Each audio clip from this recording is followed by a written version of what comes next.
नमस्कार दोस्तों, आज मैं आपको ज्येष्ठ मास में नित्य नियम से सुनी जाने वाली धर्मराज जी की कहानी सुनाने जा रही हूँ। प्रेम से बोले धर्मराज जी की जय हो।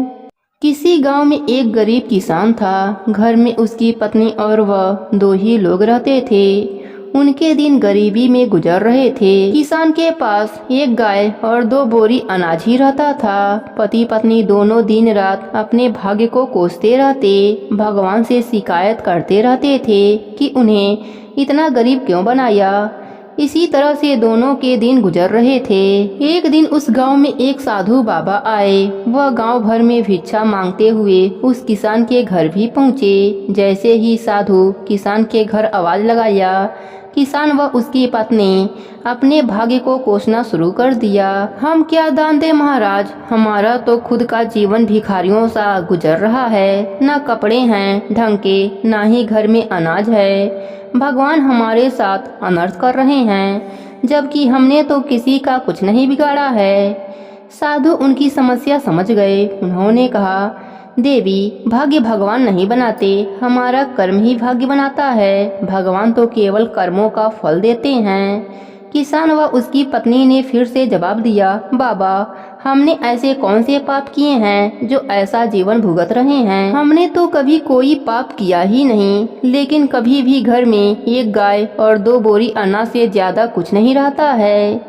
साधु ने कहा, अगर तुम ज्यादा धन चाहते हो तो तुम्हें एक उपाय बताता हूँ। अगर तुम मेरा कहना मानोगे तो जरूर तुम्हारे पास भी बहुत सा धन और संपत्ति होगी। दोनों पति पत्नी साधु के चरणों में गिरकर कहने लगे, जो आप कहेंगे वह हम करेंगे। साधु ने कहा, तो तुम सबसे पहले अपने गाय और दो बोरी अनाज इसे भी बाजार में ले जाकर बेच दो।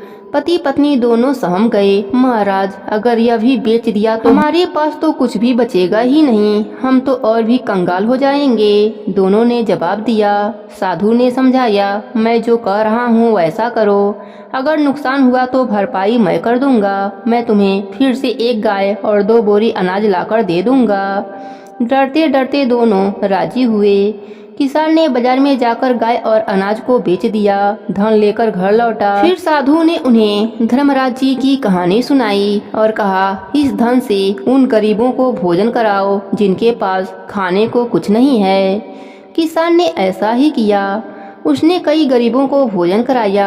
यह बात गांव के जमींदार को पता चली कि गरीब किसान ने अपनी गाय और अनाज बेचकर भूखों को खाना खिला दिया। उसने तुरंत अपने सेवकों को भेजकर किसान के घर एक गाय और दो बोरी अनाज भिजवा दिया।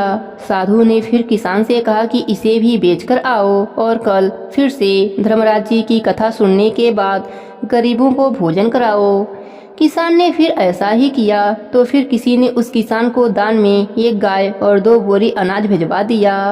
साधु के कहने पर किसान रोज गरीबों को इसी तरह भोजन कराता रहा और उसके वहाँ रोज दान आने लगा। लोग उसकी मदद करने लगे कि यह किसान गरीब होकर भी गरीबों को भोजन कराता है। धीरे धीरे उस किसान की ख्याति दूसरे गाँवों में भी फैल गई। धीरे धीरे दान आने का दायरा बढ़ गया। बहुत दिन गुजर गए। किसान गरीब से संपन्न हो गया। उसने एक दिन साधु बाबा से पूछा कि अचानक मेरे भाग्य में इतना अनाज और धन कैसे आ गया।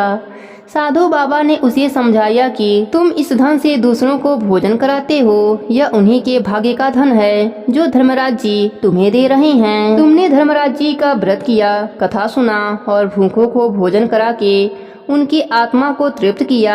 यह उन्हीं के पुण्यों का फल है जो तुम्हें इतनी जल्दी मिली है। हमेशा अपनी असफलताओं और दुर्भाग्य के लिए भगवान और भाग्य को कोसना ठीक नहीं होता है। अपने कर्म बदल कर देख लेना चाहिए। संभव है कि हमारे कर्म ही ऐसे ना हो कि भाग्य उसमें साथ न देता हो।